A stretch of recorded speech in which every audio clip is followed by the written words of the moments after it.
Well, I'm in here this week with Kim Hines. Hello, my friend. Hello, my friend Melissa. It's been a while since we've recorded together. You're right. I was looking back at my files, because we've got files in this business we do with podcasting. And I think it was January. Oh my So gosh. that was our Yeah. last recording. So all good. We do talk quite a bit in between. So we're just not Every hitting, few we're days. just, right. So we're not hitting record. But this is a good, today's topic is something we're both experiencing and experimenting with, but without any drawbacks or anything like that. So we're going to dive into that right here today. And it is a topic that maybe I myself, I'm just now getting used to saying it because, I'm old school. It's a little squeamish, right? So, when you say vagina out loud, Yep. and I that's, was and that's the time we grew up with. These were, I think it's a little bit more out there right now. There's no shame in it. It's obviously a part of our bodies, but I know I've always had kind of an embarrassment about saying it. But today we're going to go right all in, aren't we? We're just going to wide open it. we are going all in. Yeah. So today, vaginal estrogen, and this is so what we're going to do today. And just to remind the listeners too, we are not medical doctors. We come in and share what we're doing, our experience. We like to refer to people that we are learning in the space that we trust, and we hope that the listeners can do that as well, just for further information and guidance. But as everything that we share on this show, refer what you hear to your own doctors. So this is not medical advice. Just learn from what we're doing and you can take it from there. So with that, okay. So what is vaginal estrogen? Yes. Well, What is we're just Yeah. learning because I think the menopause world right now, we're just learning about systemic estrogen, where you can take it as a patch or you put it on, like the inside of your arm as a cream or your legs, or some people are doing the pellets. We're just learning about that. Menopause is blown up, thank goodness. But there are Yeah. still people who may not even really be all on board on why we are adding back in estrogen because that's the thing that drops, and progesterone, when we are going through menopause and we have some major symptoms. I'm sure you're aware of those if you've gone through perimenopause or you have felt things even postmenopausally, and it's a lot more than hot flashes, as we are finding. And the vaginal estrogen is something that Melissa and I started talking about because it's been out there a long time, but and believe it or not, there are women in my world, in my family, who had talked about it even before, but had never brought it up to me. They were not on regular bioidentical HRT, yet they were using the vaginal estrogen. So we're going to get into that. So Yeah. Melissa, I'm going to send it on back to you Okay. because, like you said, what is it? Because it's clearly not the same stuff. We're not Right. putting it in the same place. Right. It's slightly different. Again, we are not doctors or chemists, so these are definitely some things that you can further ask your doctor about as far as exactly what is made up of it. But systemic estrogen is something that you and I both are doing. In my case, I'm doing the cream form. Actually, you are too. You and I are very similar with our current hormone replacement protocol. So this is treating the area of the vagina and the urinary area. It circulates in that area. And so it's not being absorbed, generally speaking, systematically. So the two different types of estrogen can work, I guess, separately. I think there's a lot of speculation as to how much can really be absorbed systematically. And again, that's something to talk to your doctor about. And I think that has to do with the dosage of the vaginal estrogen. And it depends on the woman, right? Again, these are things that you've got to find this out for yourself. So again, we're not going to tell you exactly how it may or may not work for you. But it is and I have a hard time with this word. So GSM is what it's known for. So that is the Genitourinary Syndrome of Menopause. And that is all those tissues in that area of the body that, just like you say, it dries up. I mean, this is area of our body that we are used to being moist and healthy, and the muscles around that, if I think I'm saying that right, stay intact, and all the different things that this product, this sort of hormone application can help. I like the word nourish because it's helping that area of the body that needs help as we're aging. Yes. Yeah. And we're if you think about it, imagine if you broke your arm and you had a cast on your arm for 6 weeks. When you take that cast off, the muscles in that arm are not going to look like the other arm. They've atrophied a little bit. And we have tissues in the vagina that are kind of a little bit atrophying. We're getting older. Imagine, I mean, I'm looking at my face and that's happening. I'm looking at my legs and that's happening. So of course it's happening in there too. Sure. Having a localized way to help that is really important. There are a lot of products out there, but when you look at what's the thing that we know is really missing, estrogen is one of the things that's missing from our bodies. What we're finding, and we'll get into this a little bit more, we're finding that it's so much more than just having, things that, so it's not painful, it's not dry. Also understanding that it has to do with the urinary tract system, which I did not know when I first looked into this. And it's something that's really interesting to me that when we take it, it's not like this outward thing that you're going to notice like I did with the systemic. Right. With the systemic, I was like, oh my gosh, the brain fog went down. I was able to, all my workouts were working. My gut was getting better. All the things we hear with perimenopause. Now this down there, in the vaginal area, you may not have this incredible overnight situation where you're feeling so much better, but we do know that we're working on that. And there could be, ways that you will know that things are better. And we'll talk about that, whether it's, leakage or urinary tract infections or painful sex. Yep. All those things, yeah. And you bring up a good point and this is the same reason, and I can speak for myself, but I'm pretty sure you're kind of in the same boat. I didn't start on vaginal estrogen because I was having any real symptoms. And isn't that key though? Yes. Because we don't have to be symptomatic in order to be preventive. So long term, that was my goal. It's like, well, I don't want to get to that point where I'm starting to have incontinence or painful sex or UTIs. Thank goodness I've never had a UTI. And I have never heard about UTIs more than I have recently. So it's like, I don't want that. So why wouldn't we bring in something that's safe, easy to use, and we'll get into more of that here in a minute, that's going to help prevent or head off what will probably happen, the next 5 years, 10 years, 20 years, we don't know. But I'm all about proactive, aren't we? That's why we work as health coaches. Absolutely. We're trying to work on that. Yes. And it's interesting you mentioned that you haven't had a UTI before. Weirdly enough, I haven't either. I might have. Okay, so let me back up though. When I was younger and I was eating all the things, like I was eating processed food, I didn't know about proper nutrition for a long time.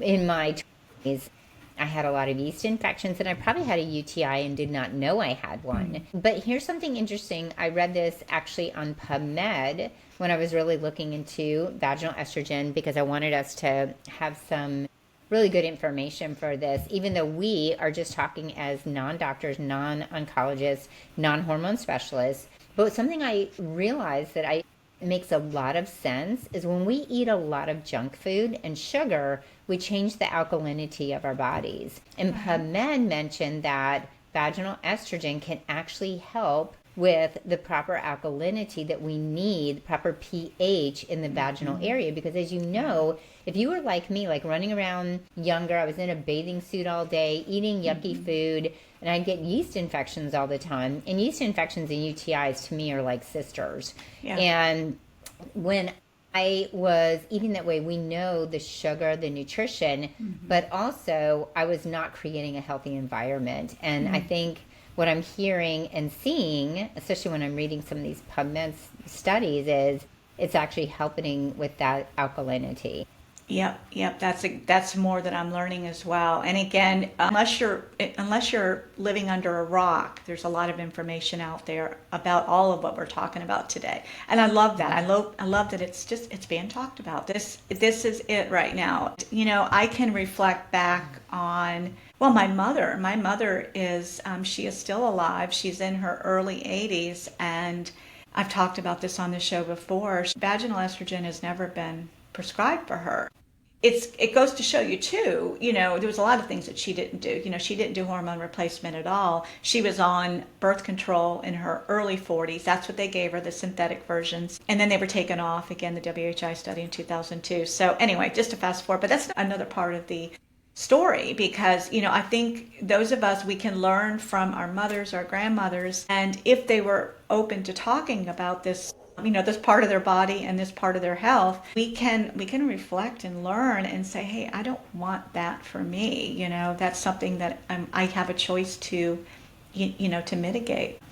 Absolutely. And as we get older, I'm not sure why, but I hear so much of people in their 70s and 80s that are getting more and more UTIs. And I'm not really sure what that is, if there is a situation with sitting more, being more sedentary, the diet, but I find that really fascinating, and what an easy way to help mitigate that. It's not the only piece. As health coaches, Melissa and I talk about this all the time. There are so many pieces to the puzzle: diet, exercise, stress relief, all the things, but hormones are so much a part of it, and we have to bring that into the picture. We sure do.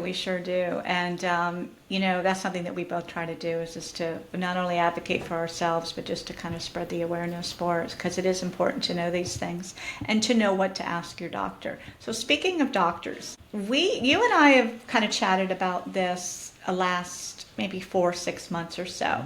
And it's funny that it didn't come up sooner. I don't know. So my thought in my head prior, because we've both been on systematic hormones, progesterone, estrogen, testosterone for 5 or 6 years now. And my thought, and maybe this is the average woman's thought, is, well, I'm taking it systemically. I've chosen to do that. I'm all good. Check the box. Well, my last visit with my practitioner here, I talked to her about vaginal estrogen, and she just said, well, it's an option.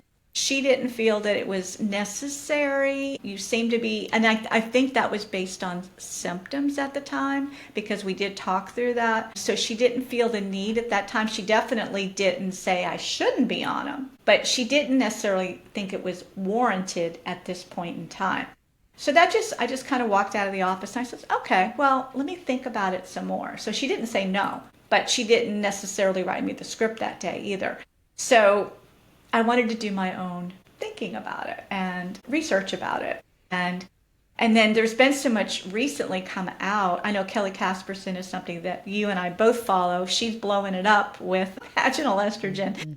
And I think I'm so thankful for, doctors who are just telling us straight up, this is kind of a no-brainer. I have a lady that's in my group coaching circle, and she'll be flabbergasted that I mention this, because one of our jokes inside our circle, we talk about all of these topics, is she's like, every woman, as soon as she turns 40, she just needs to be handed that tube. That just needs to be an automatic. No questions asked. And because and it's interesting because she started with the vaginal when she was about 40, and she lives with type 1 diabetes, and she's just now getting on the whole systemic, this past year. So it's amazing how that was an automatic, the doctor that she was working with and continues to work with. So it's interesting because you're going to get a different kind of feel or recommendation depending on who your doctor is, what they know about it. But I think this is a good opportunity, to listen to, our steps, what we've done and what we've decided to do. Yeah. Yes. And what's interesting about the doctors is everyone, we know a lot of practitioners, because in helping women go through perimenopause and then also pass into postmenopause, because that has its host of issues also. We think it's all done when we stop having our period for a year and we're done. People will say to me, well, I'm good. I'm done. Well, you don't have those hormones. So you may not be good. And No. we've talked They're not going to come back magically. all of our clients, and we also have people in our groups that are not in town. So it's not just, we're not just talking about our local area.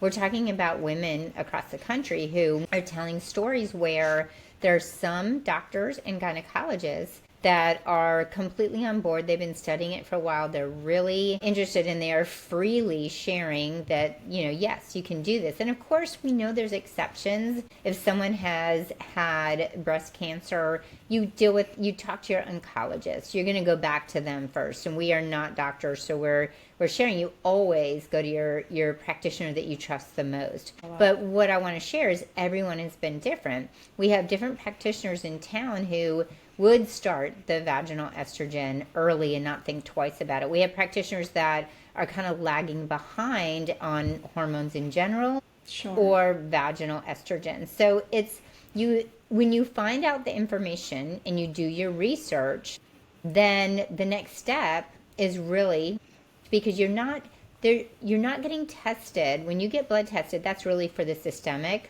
hormones. Vaginal that's a whole different ball game. You then can start seeking the people that are going to help you, but we are here to help you advocate if it's something you do find interesting and you want to follow through on. All practitioners are different, and we have a couple people in town we refer to, but what's really interesting about our practitioner, which again, Melissa and I are everything's the same. Yeah, we're the same. Is we both requested it, but we didn't have any pushback on getting it. No, but we were the ones that were spearheading our own journey. Yeah, absolutely. I love that.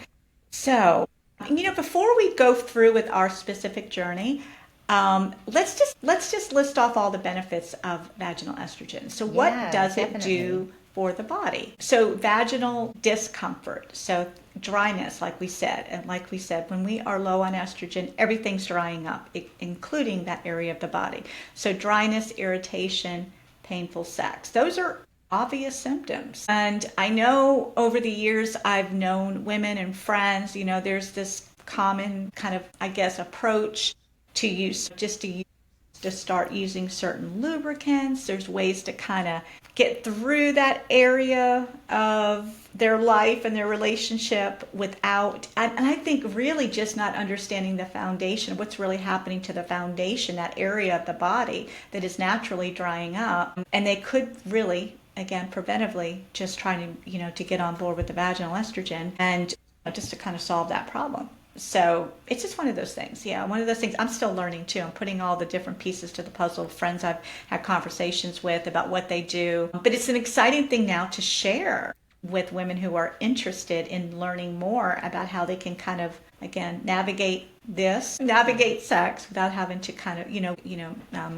use those other type of lubricants. So what are some other symptoms? We mentioned them, Sue, but we'll just go down the list. Well, bladder health is another one, and we've talked about that. Kelly Casperson, who we both follow, and Melissa mentioned her, she's actually a urologist. Mm-hmm. So you can imagine if she's a urologist and now pretty famous online for talking about this and has a book, less urgency. We're at an age where a lot of us are finding different things going on with our pelvic health. Pelvic floor is maybe not the same. We might need to be strengthening it, but we're also maybe having more leakage than we had in the past, urinary leakage. And then, we just mentioned the UTIs and the infections. Mm-hmm. And I'm going to be honest with you, I didn't know that was a benefit. When we really started digging in and doing our research to decide if we wanted to go on it, sounds like we walked in hand and asked for this together, but we did. We did practically, because we sat down and had coffee. We actually talked about this over coffee in a public place about vaginal estrogen. And it was really funny. We're like talking about it kind of low. I'm like, this is just what it is. It is. But the idea that when I looked it up on PubMed to find out what kind of research was done on this, to understand that it actually changed the alkalinity was amazing to me, but also strengthening those tissues, because we know that when anything gets weaker, it's not going to work, and anything around it's not going to work well. Right, exactly. That's the perfect way to describe it. Yeah. And just like you say, we're going to continue to keep referring to Kelly Casperson and Rachel Rubin is another expert in the field. So those are two, and we can even link that here in the show notes, just so you know that you could reach out and just learn more about what they're doing in this. But yeah, I think, and it's just I think gaining the confidence. I think the stories we hear, again, in retrospect, you hear of women getting older in nursing homes that have to wear diapers, because they lack bladder control. And that just keeps going. That doesn't get any better unless something like this is brought in. So again, that was another motivator for me. It's like, that's not where I want to be in the next 10, 15 years. If this continues to deteriorate, which I can assume that those tissues are only going to get worse. They're not going to get better. So I'm like you, I think, Kim, we really just want to be preventive and to try to prevent and avoid what may happen when we're getting older. And, and Rachel Rubin is such a good example. She shared stories about her mother going through this and the UTIs and the lack of bladder control and the women that are in nursing homes and the suffering that is going on. And a lot of it is centered around that area of the body, which I did not know until I'm hearing all of this. It makes sense now that we know. Yeah. Absolutely. And I think we think we're too old or it's too late. So if you're listening to this and you've been through postmenopause, you're maybe in your 60s, 70s, 80s, it's not too late. And when I've done the research and really hooked into, maybe I'm finding the doctors that I want to find, but there's no reason that you couldn't, again, with a doctor's approval only, still be on it. Because now that we know it's not just for having less painful sex, and we're realizing it's now for, I just don't want to sneeze and wet my pants. I mean, why not? Why not? It's such a simple thing. And we'll get into administration and how many times a week, and we'll get into all of that because it's so much simpler than you think. It sure is. So let's just jump in and talk about it. I know. So you and I pretty much just sent my practitioner a message, and she had it filled like the next afternoon. So I was like, oh, that was easy. Yeah. So we got it. It comes in a tube. I believe there's different strengths. I don't even know what my strength is. I think it might be 0.1. I should have my tube in front of me. But that's here or there. That's just definitely something that you talk with your practitioner about. But so I was doing 1 milliliter, 1 unit. Is that how it's measured? I have 1 unit, but I don't know what the actual units are, if they're milligrams or what they are. But I have 1 also on mine. Okay, yeah. I have a feeling you and I are probably doing the same thing, yeah. So it was 1 unit per day. I was doing it at night. That's those things that we looked up. It's like, when's the best time to do it? What should I expect? So ladies, we had the same questions. And I did it at night. It was usually, 7, 8 o'clock at night before bed. 1 unit per night for 2 weeks. And then after the 2 weeks was over, I did it twice a week. So I went down and I chose Sunday night, Wednesday night, and just put the date on the calendar. And I actually put the date on my calendar, which is another funny thing. I just wanted to remind myself because I didn't necessarily want to have the tube laying around on the so it's just one of those things. So, you have the reminder. So, it's Wednesday night. Hey, it's time for a unit. Sunday night, it's time for a unit. And I would say no negative drawbacks. I mean, it was just a moist cream that went up into that area. And I think there was maybe just a little bit of discharge or messiness, but very little. Yeah. And I think that's one of the benefits, I think, of taking it at night, because obviously, you're going to be sleeping when it's really getting absorbed. And that's my experience. And I continue to keep it going until I leave this earth. So I'm gonna keep that prescription filled. Again, it's preventive. It's just another thing. It's another part of the routine that we do, with our supplements, and in my case, diabetes and changing a insulin pod pump out and all those good things. But yeah. So how about you? I also have the applicator tube. You can also get suppositories, but we actually weren't even given a choice. So That's true. I just went with whatever they gave us. And it's like a tampon applicator, but it's plastic. You can wash it every time. And people in my world who've talked to me about it, and sometimes they'll just even, I know this is graphic, but they'll use their finger if they find it easier than to have to wash out the applicator all the time. Gotcha. But I like the applicator because I know it's getting up in further because, as Melissa said, there's a little bit of a discharge. I am not as good as Melissa. I just, every few days I remember to do it. So I will tell you that the thing that I'm concerned about is if you do want to have sex, this is estrogen. Right. I don't want my husband to be exposed to estrogen. Right. So, and like when we do even systemic on our arms, the cream or patch or whatever people are doing, we don't want to expose dogs and people to that. So I do kind of, gosh, this is TMI. Michael's going to kill me, but ladies, we're all here together. I wait to see if something's going to happen before I do it. So if we have to put that off a night, I'm good. But it's not as messy. I'm going to be honest. It's not as messy as I thought it was going to be. That was the thing I was kind of concerned about because I remember in my 20s doing monostat for yeast infections, and that's just awful. So, but it's not. And when you lay down to go to bed after, I do mine late. I do mine right before bed because when I lay down, there's less chance that it's going to go anywhere. Sure. So everybody does it, and you do what's right for you, what's easy for you. And same with when we take hormone. But I do say for systemic, I do always take mine in the morning because testosterone, I feel like it might make me more energized. So I do take all of that. Yeah. And it's part of a routine. Remember, we all have routines. Yeah. You do things with habits when they work for you. But it just, like I said, it was not, my biggest concern was having like messiness and dealing with that. And there's many ways to get it if that's uncomfortable for you to use the plastic applicator.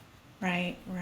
So yeah, it comes in the cream, like you said, the suppository. I guess tablets, is that the same sort of form? I'm not sure about that. Yeah, I'm going to be honest, I don't know about that. Okay. Yeah. Again, these are definitely some questions to ask your doctor. And then the ring, I don't know much about that either. These are some details that you can bring up, and I'm assuming you could even ask the pharmacist. I don't know. I mean, I would think they would know. That might be a general question for them. They know the different forms that they sell. And then there's always just kind of researching it online or looking it up. But yeah, you definitely just need to find, and it's like anything, if it's something that causes you a little bit of, like you avoid doing it because of the way the application is going to be, like you were talking about with the cream. So maybe a suppository is less adversive for you. So it's like anything, because it needs to be consistent. So absolutely, pick the application that you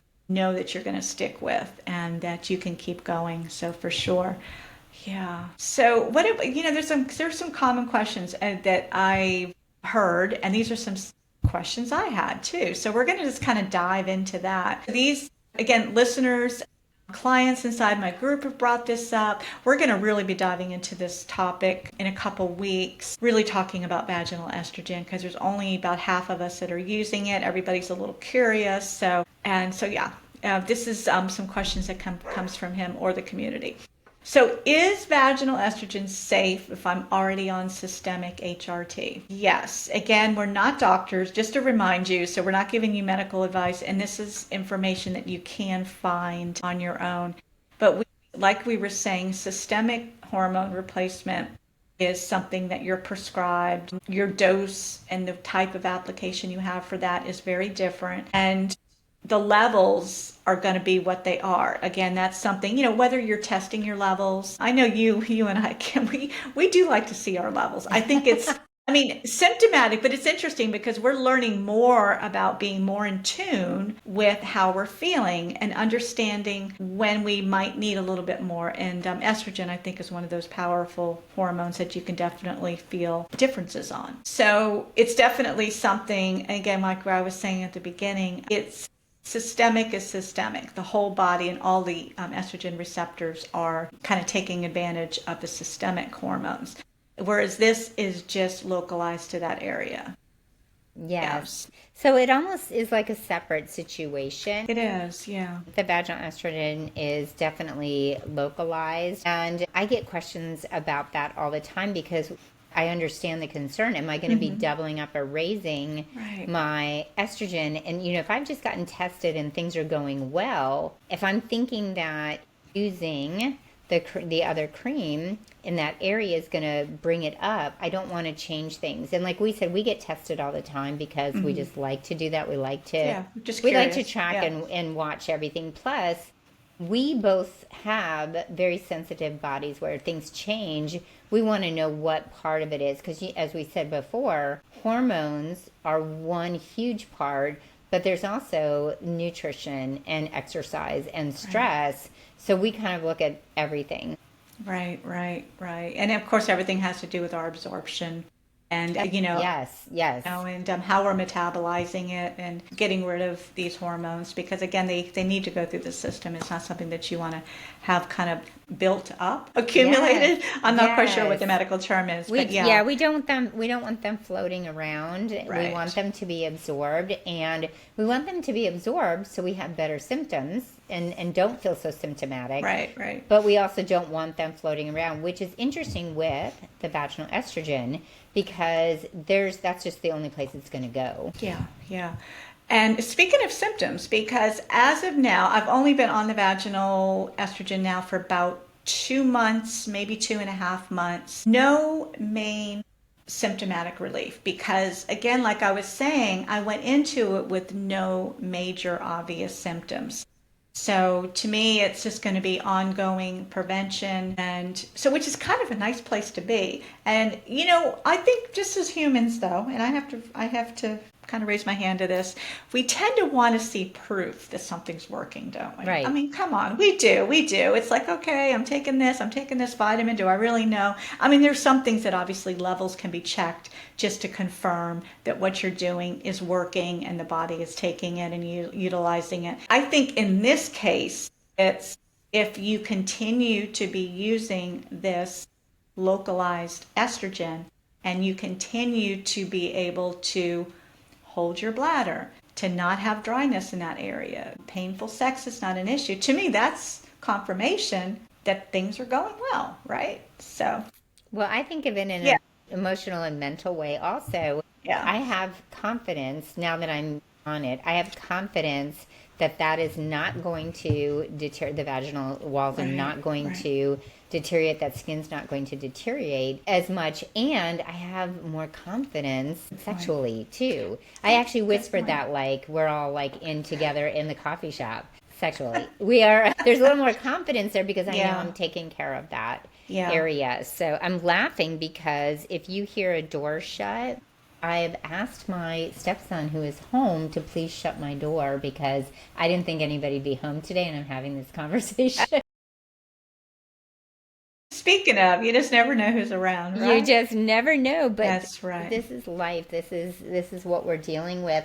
But something else that came to mind with that confidence is you have the confidence that you are doing everything within your control. If you are getting tested, whether you make a choice to go in the direction of systemic hormones or vaginal estrogen, you are in the driver's seat. You're the one driving the train. When you research, you look it up, you think about it, regardless of where you go with it, you're taking control of your health. And I think that's where that confidence comes from.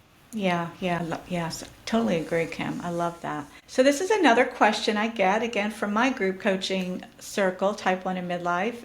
Will it affect my blood sugar or diabetes management? One of the wonderful things that we all love about systemic estrogen is how it does help with insulin sensitivity. So that is a big driver in why many of us living with type 1 diabetes, really all forms of diabetes, anybody that has some sort of insulin resistance, or in our case, it's complete lack of insulin because we have to inject it every day.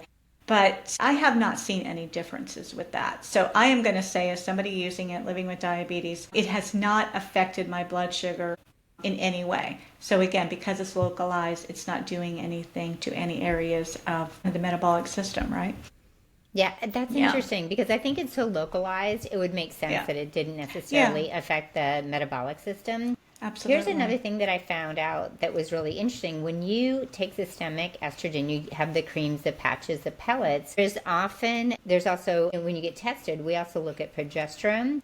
And the progesterone and the estrogen many times have to work together. They have a ratio, and it depends on every person. When you get tested, that is really so dependent and individual. But with vaginal, there's no overlap that you have to have with progesterone. That's true. That's true. And you know something we didn't bring up, because this kind of came up with, I'm just going to circle back, because you and I were looking at whether or not DHEA was going to be part of that formula. And that was an option. My practitioner, our practitioner, same wonderful lady, she offered it. She said that it was not, and we're gonna get into more details about the actual product here in just a minute as far as cost and insurance.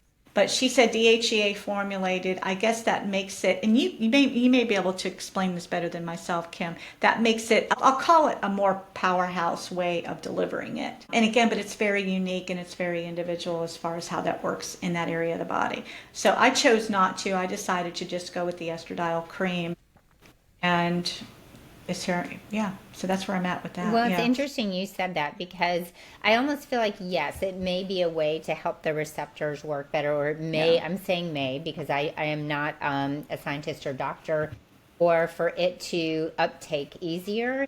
But I had mine tested and my DHEA was fine. So that's another reason why I didn't even go down that road. So that's why testing is so important, is that we have that testing so that we're not taking supplements. Supplements are, you and I talk about this all the time, supplements are so sexy. Like, people just really want to take supplements all the time. They want a supplement for this or that. But until you get tested and know if you need it, there are only a few things in the world that we know for sure most people need, like vitamin D3, magnesium, things like that. So true. So get yourself tested on that for sure. Yeah, that's a good example. Just to know the full picture of your health and your levels. DHA is something that you and I are both prime in. So it didn't seem necessary. That was already it's kind of something that was active in our body that was going to help it no matter what. So it wasn't something necessary for us to have to lean on. Just to make sure everyone knows, we did not have to get tested to get vaginal estrogen.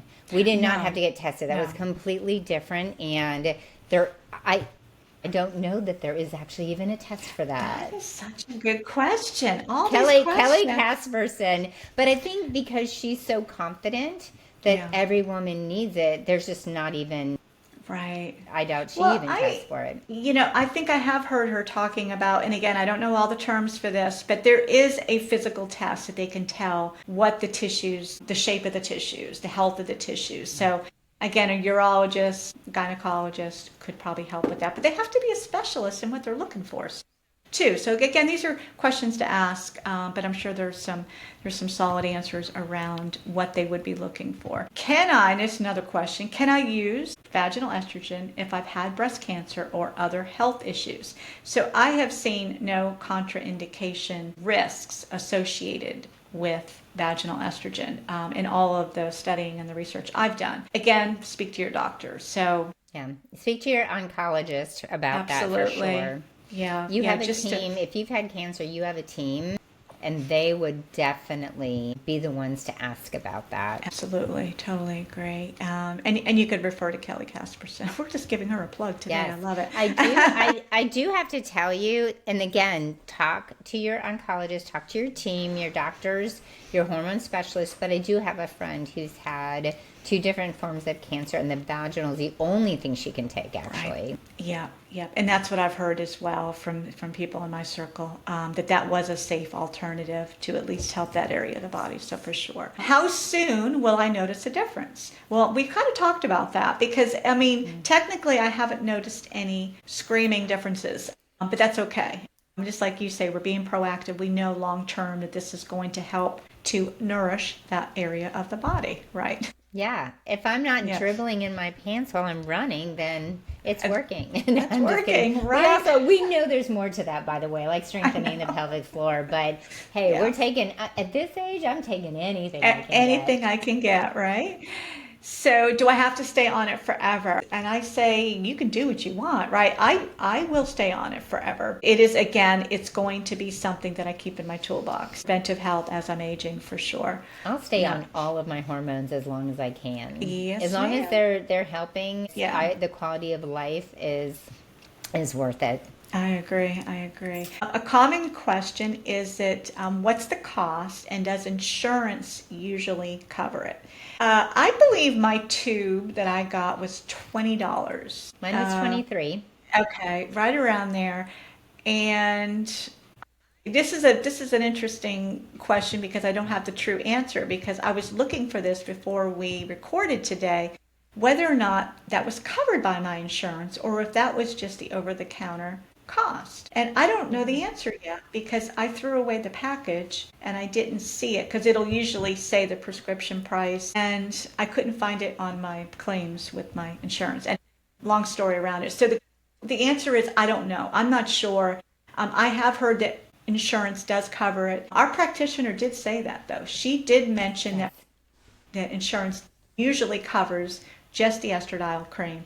They don't generally cover the DHA that is formulated with it. And so that's the difference with that. So in a broader sense, talking about hormones, are compounded estradiol and testosterone that are systemic, the ones that we do on other parts of our bodies, that is not usually covered by insurance. There are some that are starting to do that.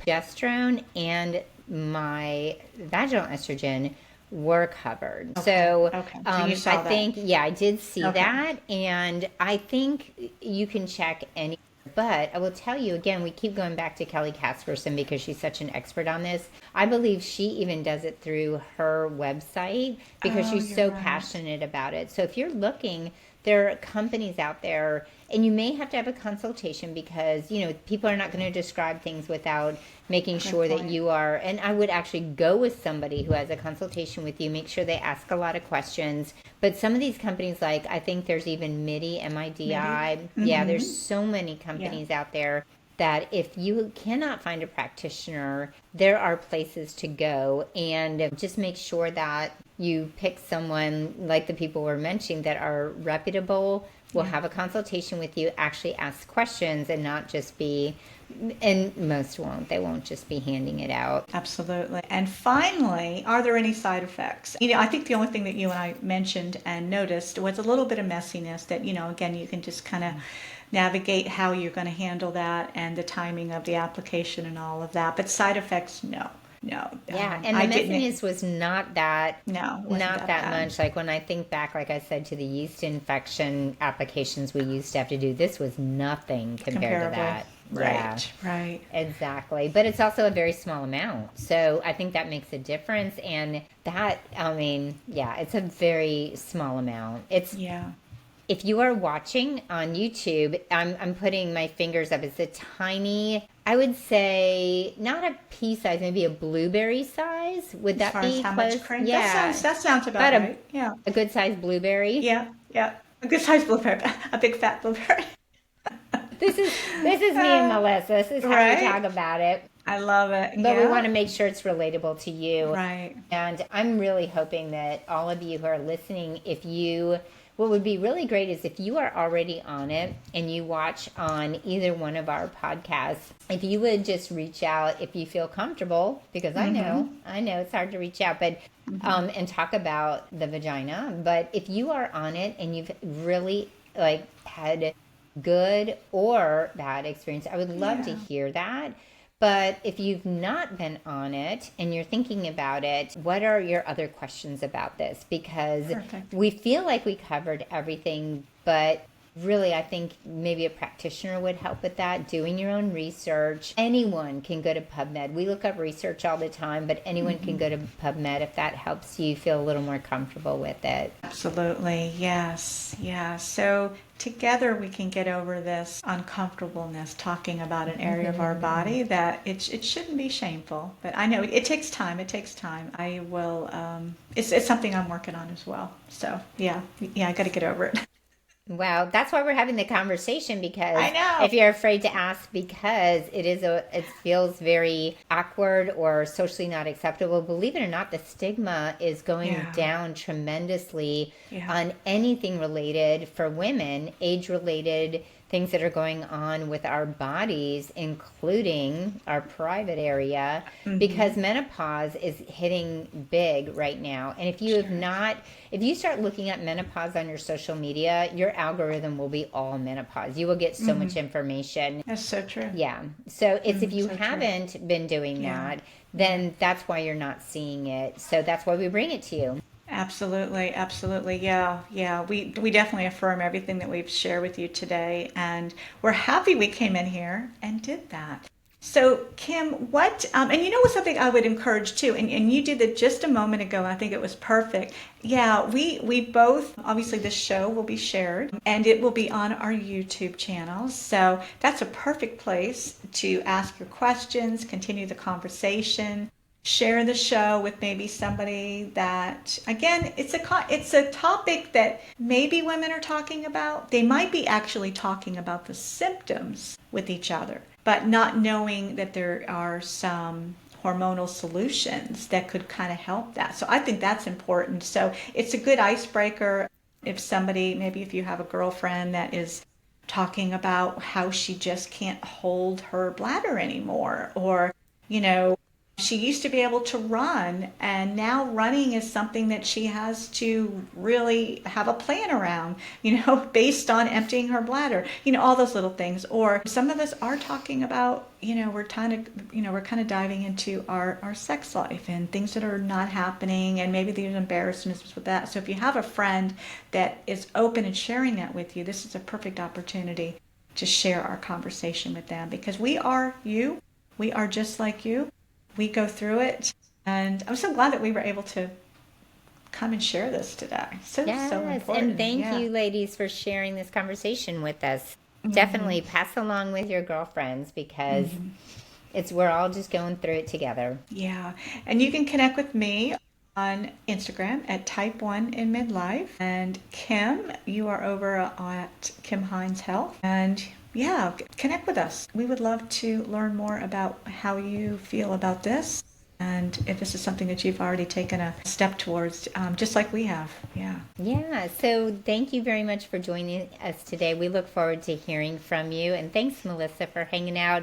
It's like having a coffee date with you again. Yeah. All right. Absolutely. Thank you. Yes. Everybody have a beautiful day.